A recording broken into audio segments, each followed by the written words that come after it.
I have a strong stance against slam poetry, but this is a song. But if you make it if you're, once in a lifetime, then you're fine. Yeah, you put some music to it, then it's a song. Yes. You're standing there talking, shut the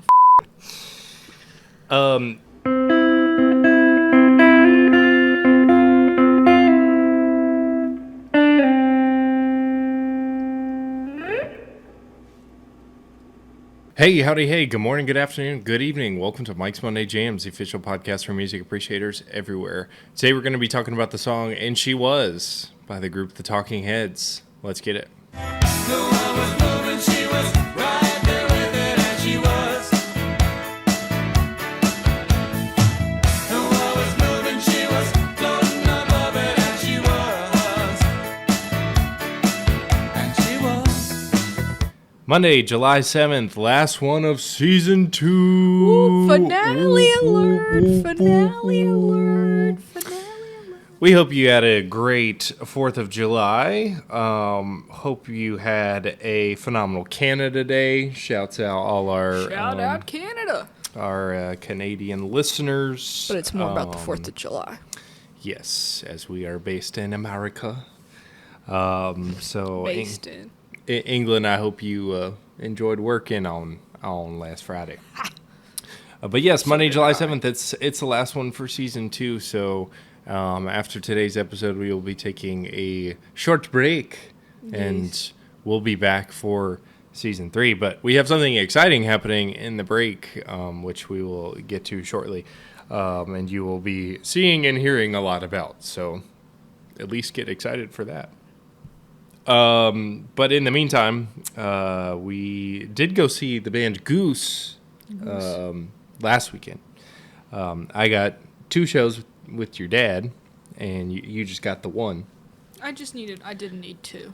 But it was a back-to-back. The first show was the band's largest headlining performance to date at Madison Square Garden. And then the next day was at the Westville Music Bowl in New Haven.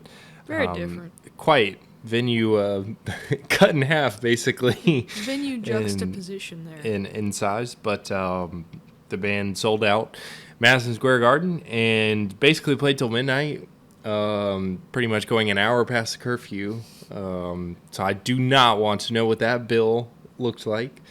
I hope in terms of this summer tour that they did, I hope they had a budget line for apparently for money they were going to spend on the curfew at Madison Square Garden.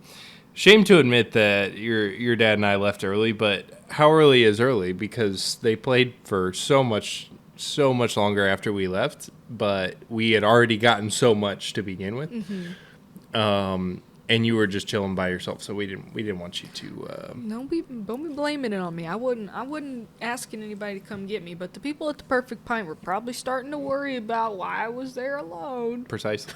It was late at night. We only missed, in the grand scheme of things, like 30, 45 minutes. I don't know. But they killed it. Both shows were awesome.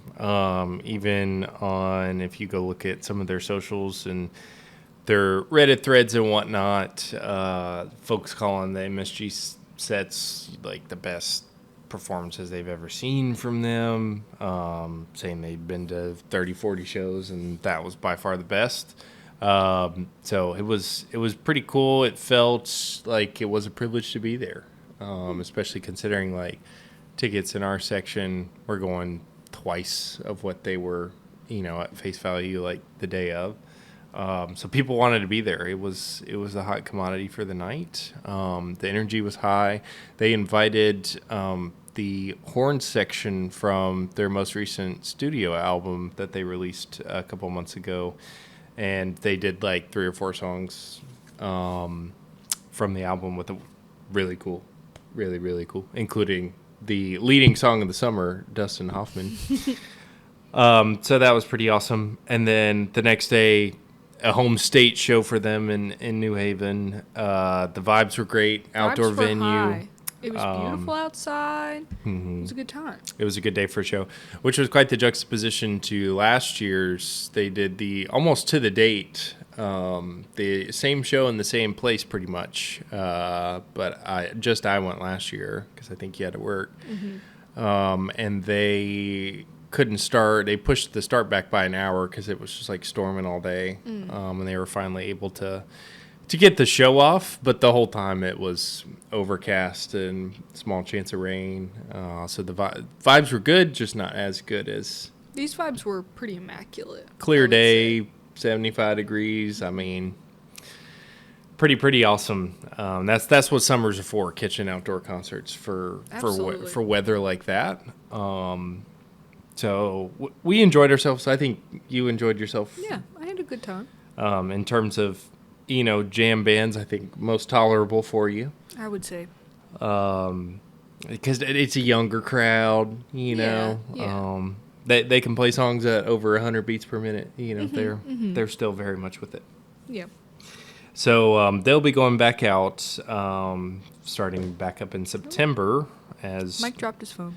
jam bands continue to do the rigorous tour schedule thing. Now Oasis did it. They've done one show as of Confirmed. recording of and honestly, as of recording right now, they're probably on the second one right now.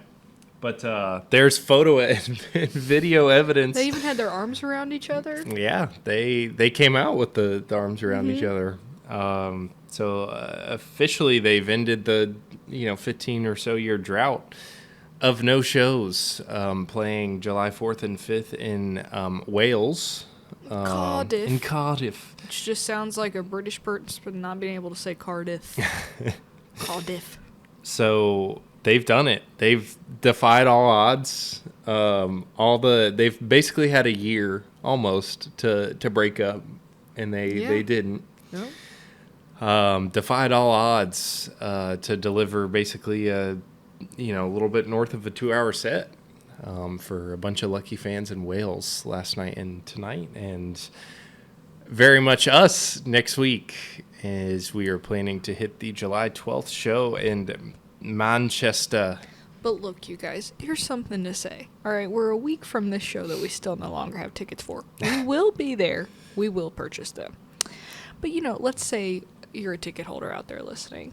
There's no need to resell it for $800. You could resell it for a few $100s less. I'm thinking right now the hype is, at the highest peak. Very much is. I think by Tuesday, we're going to get back to those, slightly lower numbers we were seeing before. You know what I mean? Mm-hmm. Because, right now, it's, all these people that have... Because on StubHub, you can see... Because each listing would be from one person. Mm-hmm. You can see there's, listings that'll be, it'll be, ticket amount 1 through 35 or something. Somebody has that many tickets. Yeah. Which the whole point was supposedly they weren't supposed to be able to have that many tickets, but these people have so many tickets. So obviously, you're not got any good examples there. No. But But it's probably just people accumulating a bunch. yeah, I've seen plenty that are 1 through 20 tickets or something. So these are just people that are let me see if I can get somebody to pay $3,000 for this ticket after hearing about how awesome it was last night. Thinking it's going to chill back out. But, if you're a listener out there and you have tickets to the show and you're trying to sell them, we will pay. I'm not saying we need to donate them. We understand you need we to would make a ev- profit. We would even probably pay twice face value. But maybe not 6 times face value. So just something to think about if you're interested in a really good vlog. You get a shout out. Just a thought, you guys. Your chance to sponsor an episode. But we will be there. We will be there. This is not just manifesting. This is stating facts. We will be there. We're going to Manchester. We have a flight. We will be there. It's just dependent on how much money we're going to pay. More on that in the vlog that you will be seeing in the near future, detailing all of the ins and outs of that trip and the planning. And Are you gonna actually do it? Yes, it's actually Mike going to happen. loves to bring up a vlog and then not do it. This one's got to happen. This one's got. I got too much to say about it. It's going to happen. So stay tuned. Stay very tuned. But Oasis is back, and we plan to be a part of it. So there's more on that, and expect a big video in the near future. You know what else is back? Our air conditioning. It is. Let's shout out. That's why I have we actually still have the the miniature ones that we, have been the problem of our recording, we were at least able to turn them off because the real air conditioning come back on. But it's still, the air conditioning is still cooling the whole place, and there's still some warm parts. So we still have the other air conditioners, which is why we're on the couch. We were able to turn them off so the sound won't be as bad. Yes. But having them all on, it's actually almost been chilly, so I have my sweatshirt on. It's been lovely. Mhm. I'm of the utmost gratefulness There we go. There we go. for the air conditioning. So to close out season 2, the last of our little British mini-series, and I'm kind of cheating here because really only David Byrne of the Talking Heads is counts as a citizen of the UK. He's not even, I guess, from Great Britain per se. He's a Scotsman. But like it kind of counts, and it's a fun way to end the season. It's a very upbeat, woohoo type track. So if you're gonna judge me for that little asterisks that I've put to this episode, then that's fine. I don't care. I'm judging you for saying asterisks. I don't know. Asterisks is It's just one asterisk. okay, but if you put like a Asterisks. couple, because it's like, oh, it's a British miniseries, one asterisk of, oh, but only one person in the band is. Okay, then another asterisk of, oh, well, technically he's from Scotland. Okay. So forgive us the faux pas if you even care. But we figured we'd end it with this season with a fun one, so you're just going to have to deal with it. And plus, David Byrne is going back out on the road this fall, as he recently announced another solo album entitled Who Is the Sky? Coming out September 5th. Kind of tripped me up there. It sounds like, who is this guy? Who is this guy? Yeah. Man, who is this guy? Who is this guy? So the Talking Heads, they originally formed in New York City in the mid-'70s. In where? New York City. New York City. The lineup consisted of David Byrne, Chris France, Tina Weymouth, and a fella named Jerry Harrison. But the first three of those names would meet at the Rhode Island School of Design, where the three of them were attending college. And then they shortly moved to New York City after that, and that's where they recruited Mr. Harrison. And I believe it was Jerry and Tina that were eventually married to one another. Sure. Or no, it was Tina and Chris France and Tina Weymouth eventually got married. But I guess David met Chris, and Chris and Tina were already romantically involved, and then they formed an outfit from there. But they had more like punk origins, which makes sense for them because they're more like, I don't know, kind of like outcasts. Wacky. Yeah. So they got their origins and they cut their teeth with more of the punk variety. The first group that they had was entitled the Artistics, and then they eventually switched the name to Talking Heads after they made the move. They derived the band name from the term Talking Heads, which is used, for TV shots of just shoulders and heads. Yep. News anchors, things of that sort. So they thought it was applicable for their outfit. They got their first gig opening for the Ramones in 1975. And then they tried to do some demos for CBS, but failed in that pursuit. They did not get a deal out of that. But eventually would get a deal in the next year by Sire Records. And from there, they released their first album, Talking Heads 77, which you might know contains the banger Psycho Killer. It's alleged that it was based on some particular New York City serial killer, but David Byrne claims to have wrote it well before that fella reached the limelight. Perhaps they influenced him, actually. Perhaps, because it was about same time. So We heard anything else about that New England killer? I forgot about him after they my were saying it 10 wasn't- minutes of obsession with it. They were saying it could not be. Like, there was some very, very inconclusive correlations between the events. Yeah, but I was more concerned. So what was this, a month ago maybe? Yeah. There was some news around there had been a lot of murders, like freaky murders, and they were like, and everybody's talking about like, is it a serial killer? I was more concerned with the fact that there were 12 gruesome murders within the past couple of months in the area that they hadn't caught anybody for. Because, like, you would be able to tell it wasn't a serial killer if, they were solved. Yeah. So that was more my concern. I don't know if there's been any more. But people getting cut up and whatnot, nobody likes that. Absolutely. A hot take there. Nobody likes that. I mean, I guess true crime, it is interesting, but liking it is not. Liking the murdering specifically is not exactly what I would say, but Not your idea of a good time. no, liking the intrigue, God. not the actual murdering. So I was curious, and I'm thinking, I'm like, because like there was 12 of them, and like 8 of them were in Connecticut. Like Yep. 2 were in Massachusetts, 2 were in Rhode Island. 8 of them were in Connecticut. One of them, the body was found like 2 doors down from Taylor Swift's house in Rhode Island. Mm-hmm. So I was like, so are they gonna come after me or anything like that?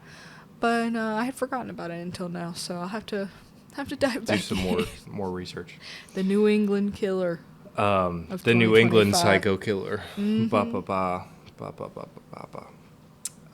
But the group was introduced to producer Brian Eno after their first album release, and he kind of influenced a lot of their sound moving forward. Because if you know the Talking Heads, there's a lot of different musical elements in their work. But their producer Brian, for those first couple albums after Talking Head 77, like you hear some of those like African music influences, like some of that psychedelic rock into it as well. So they really combine a lot of flavors, but can attribute some of that creative direction to producer Brian Eno, who did a bunch with U2, some other groups as well. So he's a pretty hot shot producer. So after Talking Head 77, you get the albums that more songs about building and food, Fear Music, Remain in Light. Remain in Light, of course, features Once in a Lifetime, banger. Didn't do so hot in the U.S. when it first came out, which I'm like, that's shocking to me. But I guess, early 80s in the U.S. there was a lot more, I guess, else to focus on. Lots of things grabbing your attention musically in the early 80s. And so after Remain in Light, they took a little creative hiatus and came back with an album called Speaking in Tongues, which featured their only American Top 10 hit, Burning Down the House, which MTV helped a lot with the promotion of that and getting their image out there. I always think of Burning Down the House. My dad always says that was like the party song in college when he was in college.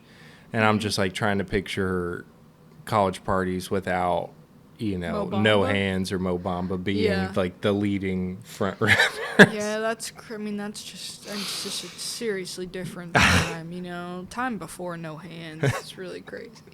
There's before No Hands and after No. Yeah, B&E, A&E. We're leaving E. H. I was saying B and E, B and H. Or BWF and AWF. Before Waka Flocka and Yeah. after Waka Flocka. After. That would be when he passed. Oh, I don't want to live in that timeline.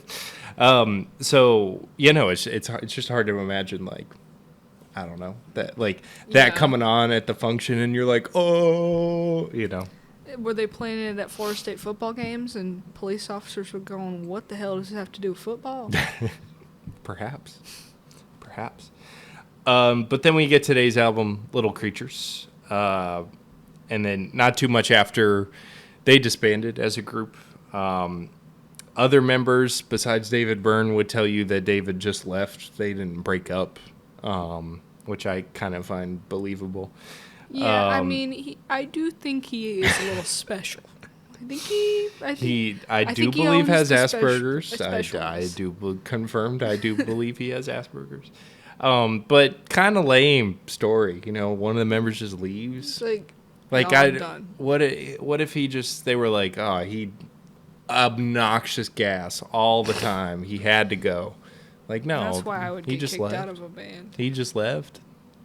I get it. I think he had a lot of commandment over the creative direction and like wouldn't ask other members either, which is frustrating for sure.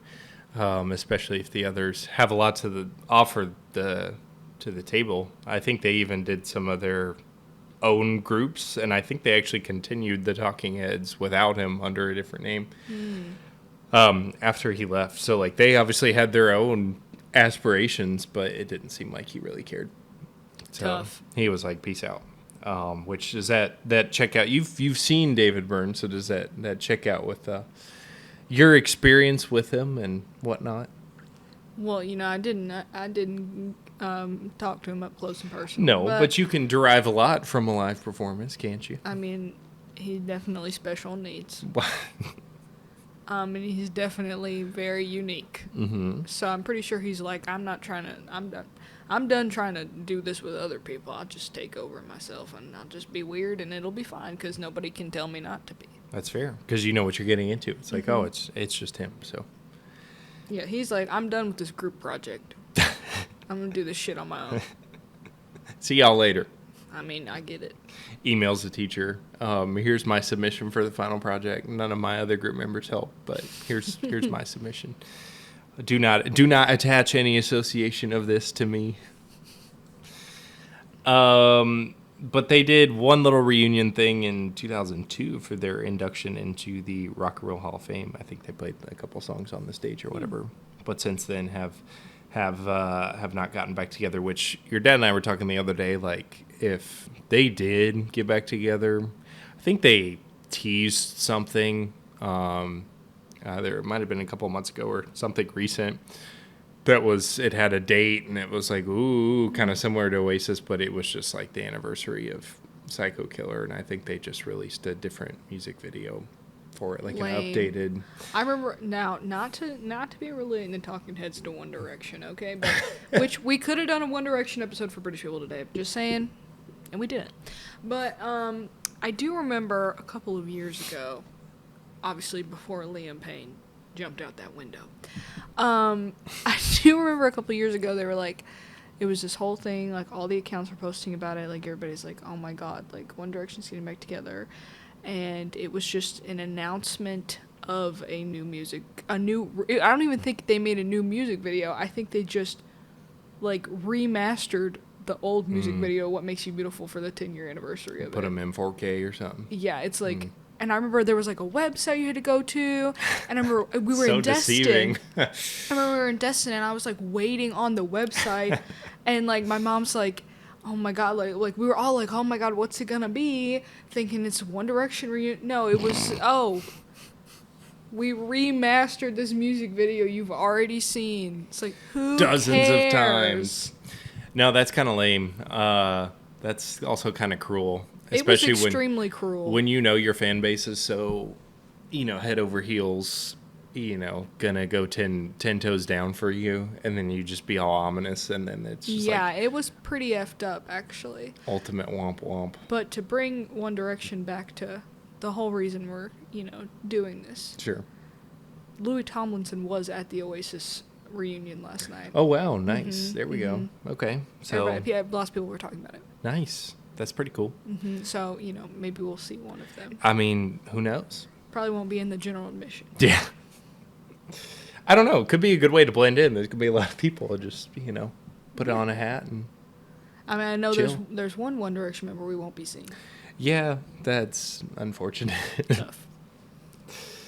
But the Talking Heads as a group, in terms of their legacy, like they're credited with being a big part of and pioneering new wave music, kind of similar to Duran Duran in that way.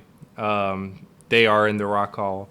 They have 4 albums in the top 500 albums of all time list from Rolling Stone. But yeah, no, if they got back together, they'd make bukus, even if they just did like one show, which I was kind of afraid Oasis would do. Like there was going to be this whole hype around, the tour, all the merch, everything, and they've probably already made so much money, and they were just going to do the one thing and be like, all right.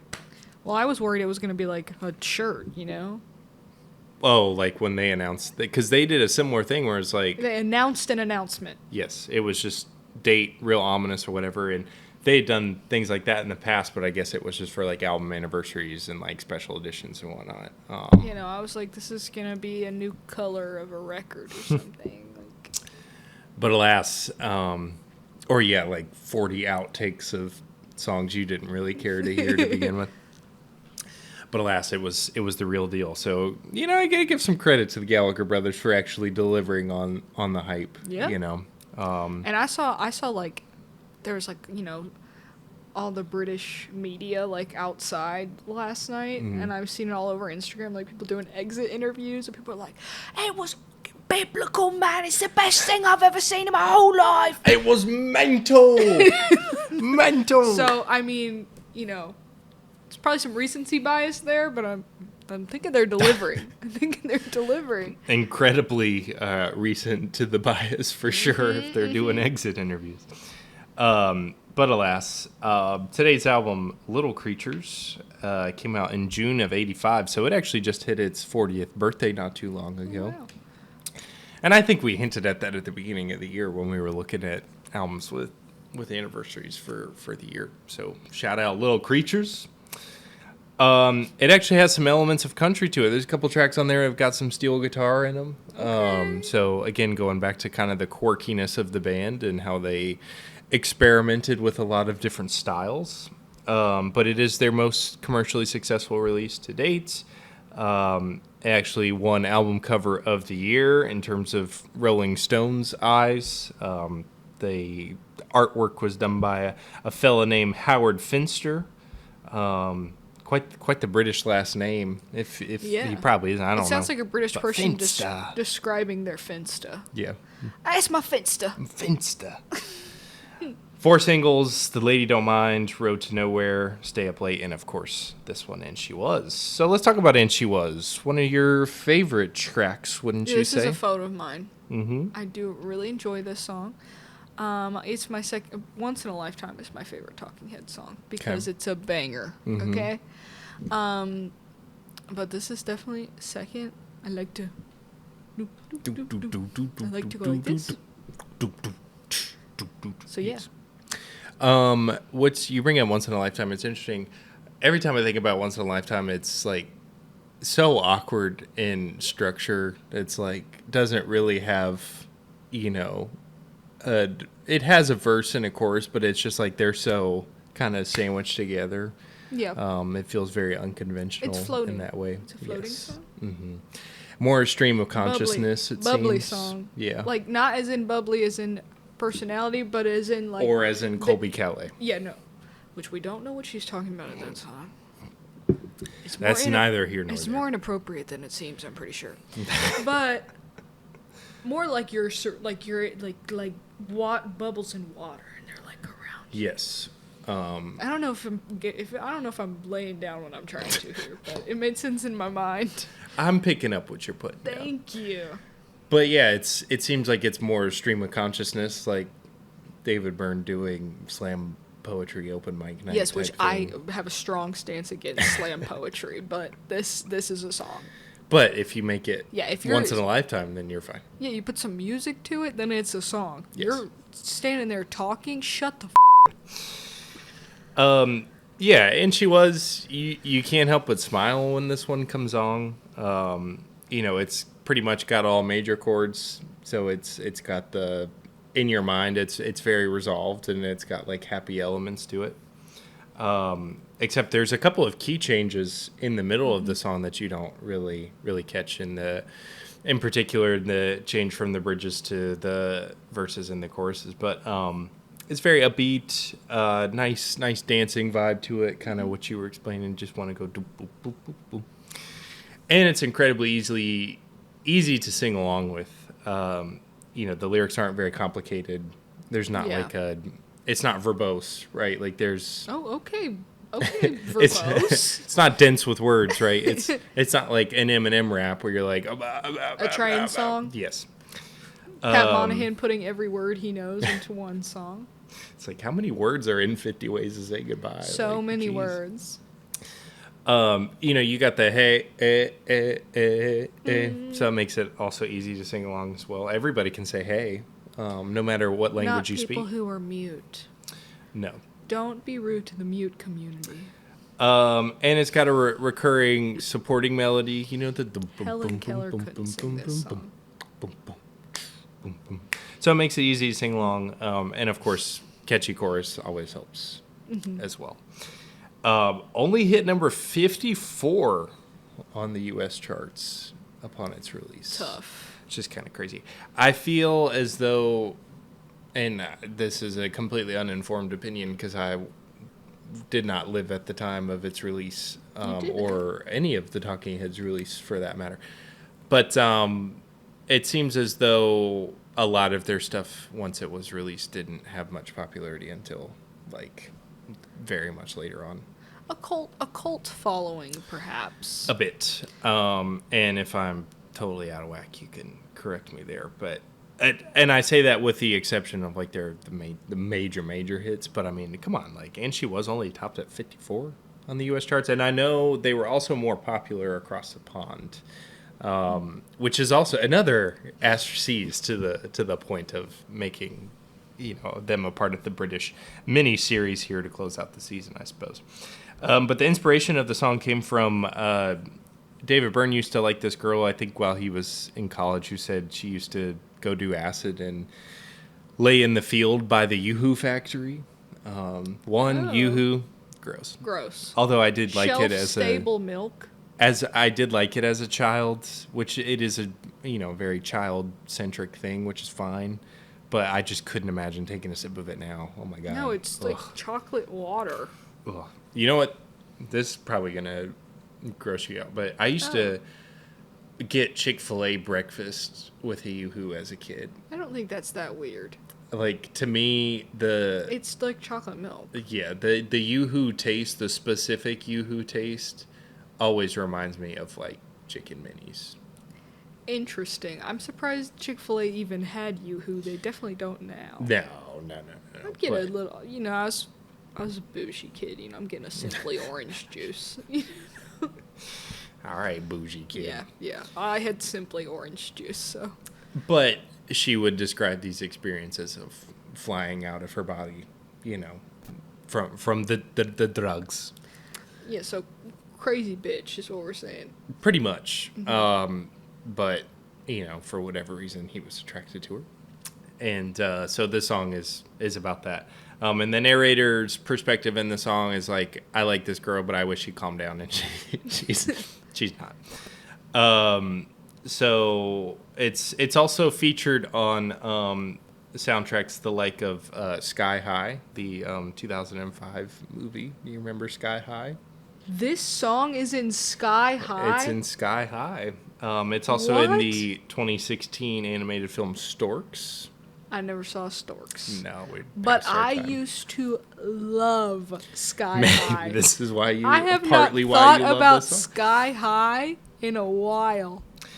As an artist, you gotta wonder, like, obviously it's an honor to have like your music featured in movie soundtracks and whatnot. But But those are both really random. sometimes you gotta be like womp womp, like that's the best we could license Why to. is this song in Sky High? Really? Which I granted, these are both recent pictures, so it's like you may not have even had a choice to begin with. Like the record company probably decided yeah. for you, but still, I think you only really have a choice when you're making the song for the movie. that's true. But it's also it's got to be like a womp womp sometimes, especially if it's like a C grade like children's film or Yeah, no, Sky High's probably an F. yeah. I used to love it. It's pure ass. Yeah. It's really bad. But It does feel like the type of movie one of your favorite YouTubers would watch and react to nowadays. oh my god, yeah. Is that a Disney movie? It is definitely a part of the Disney Nick conglomerate. Well, that doesn't exist. no, you should but- have said. Grouping per se. I feel like maybe it was a Nickelodeon movie. 2005 film comedy. It's on Disney Plus. So it's, I guess, a Disney product. Whoa, it came out July 29th, 2005. I got a Whoa, birthday. on your 6th birthday. Share a birthday with Sky High. Crazy. I think I've only seen it like twice. Oh, we used to have it recorded. I loved this movie. I know we had it on DVD, but I didn't frequent it. Didn't go back to it too much. Anyway. Wow. So that's I do wonder that as if you're an artist and you see your song show up on a movie soundtrack, you're like, really? That's the best we could do? Yeah. But it's a twofold thing because, you reach more audiences, especially with kids in this case, Yeah. So you might be inspiring a new generation of fans, or attracting a new generation of fans, I should say. But it's just, I can't help but think they were probably like, man. Maybe watching Sky High so much as a child is the reason I like this song so much, and I didn't even know it was in it. I did just say that, but I said that probably helped with your liking of the Just track. confirming that. Okay, all right. But that's And She Was. It's now that I think about it, it's like even in the song, is it like purposely cut off And She Was blank, or And She Was adding to the things they've already said, like, oh, world was moving, she was right there with it, and she was right there with it. But it could be the twofold of what fill in the blank, because drugs, who knows what you're doing, fill in the blank, and she was. Yeah. Anyway, that's maybe she died. and maybe she was. She was. She isn't. She isn't. Yes. But she was. Yes. Or maybe the New England serial killer got her. The relationship never formed, so she was. Yeah. She was the muse per se. Anyway, that's And She Was. Go give it a listen. I'm pretty sure you already have, but it's worth a revisit because it's quite the slapper. And now it's time for the segment portion of today's show. Kicking us off, as always, is Emma's Everyday Jam, the song that you've been regularly bumping and cruising along to in the last week. What you got for the last one of season 2? No pressure. Well, I'm going to go back to a tried and true classic because it's part of the reason we on Tuesday are flying to freaking Europe, man. Man. Champagne Supernova. I got chills just picturing it. Okay? I want to inject this song into my veins, and I better have an opportunity to a week from today. Because we're recording this on Saturday.